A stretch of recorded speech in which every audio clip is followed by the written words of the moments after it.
What's the difference between this video monitor and this video monitor? Can I just use a TV or a computer screen?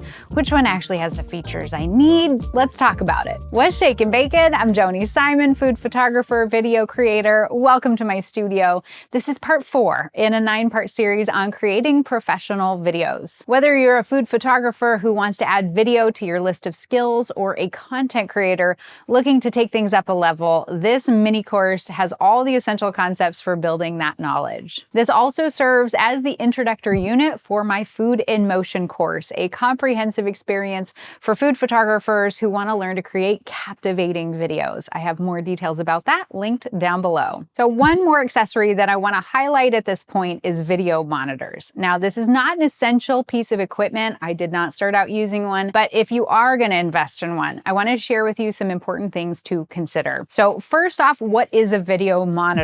Well, it's a way for you to see what your camera sees through an additional screen. Now, some cameras have a flip-out LCD screen, which I am a huge fan of, and it can be super handy, especially if your camera is mounted overhead or if you're filming yourself. You just flip it out, turn it around, and you can see what you're doing. But not all cameras have this, like my Nikon cameras, which I love them. But if there was one thing I could change about them, is that they can pop out, but they don't fully articulate, meaning that in certain situations, when I'm in front of the camera, I'm filming blind. So that's where an external monitor comes in handy. Now, there are tons of different options out there depending on your camera, your budget, the type of videos you're filming, but let's start out with the free options or nearly free options. So when I first started making videos, I was using a Canon camera. And I'm sorry to say this solution is Canon specific, but given that a lot of photographers in our community are Canon users, I wanted to make sure to include this option. It's the free EOS utility software used for tethering your Canon camera to a computer, and it does work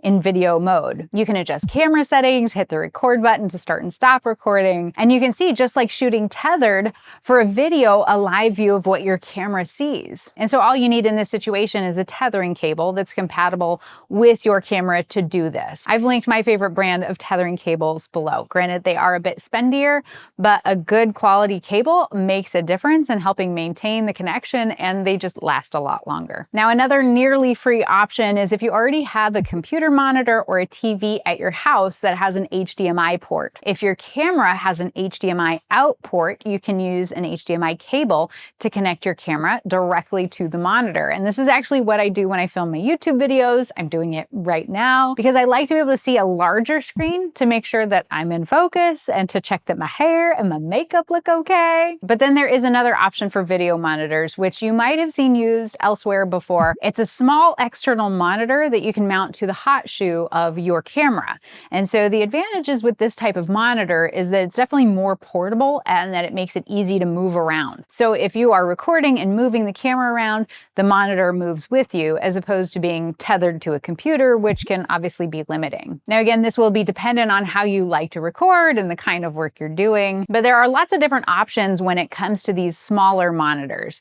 If you simply want to be able to view the scene and keep the price point low, then this little 5.5-inch monitor from Godox is great because it also offers some additional features like false color for gauging your exposure, highlight peaking, also offers grid lines to help ensure what you're filming will work in situations where you want to crop your footage, and it just simply connects to the camera via HDMI and can mount right to the hot shoe with that little adapter that usually comes in the kit with the monitor. But then there are some spendier units out there like the Atomos Ninja that I use. If video work becomes a professional pursuit for you or something you're doing a lot of, the additional features that these devices offer can be super helpful. For one, some of them, like this one, can also be used as a recording device. So instead of recording to the camera's memory card, you can record to a solid state drive that slides into the back of the unit. Now, drives like this tend to have expanded capacity. Like this one's a terabyte, which can be extremely helpful if you plan on shooting longer videos or a ton of 4K footage. But then units like this also have some advanced features that offer even more precision and time savings when setting like white balance, for example. You can use vector scopes and setting your exposure levels based on IRE levels. Now, of course, these are pro tools, which also come with a learning curve.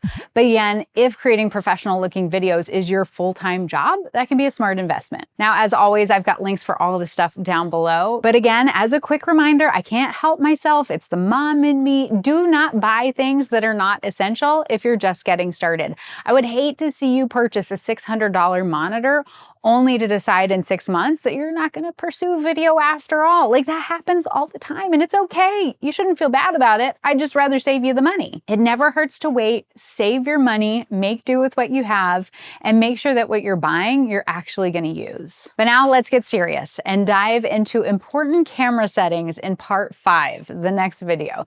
This one's likely going to be the most technical video in this mini course, but as with anything tricky, it's an opportunity to unlock those awesome aha moments. You ready?